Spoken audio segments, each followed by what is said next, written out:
سچائی کا انعام۔ ایک کسان کے کھیت میں کسی امیر کے گھوڑے گھس گئے، جنہوں نے کچھ تو روند کر اور کچھ چر کر کھیت کا ستیہ ناش کر دیا۔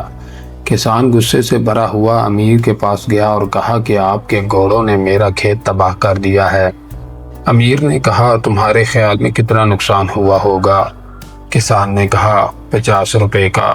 امیر نے اسی وقت کسان کو 50 روپے دے کر کہا، اگر نقصان کچھ زیادہ ہوا ہو تو پھر سوچ لینا، میں زیادہ دینے کو بھی تیار ہوں۔ کسان 50 روپے لے کر گھر آ گیا، لیکن کھیت پک کر پہلے سے بھی زیادہ قیمت پر بک گیا، جس پر ایماندار کسان نے امیر کے پاس 50 روپے لے جا کر کہا، جناب عالی، فصل کٹ گئی اور نقصان کی جگہ کچھ نفع بھی ہو گیا ہے، بس اب آپ اپنے روپے واپس لے لیں۔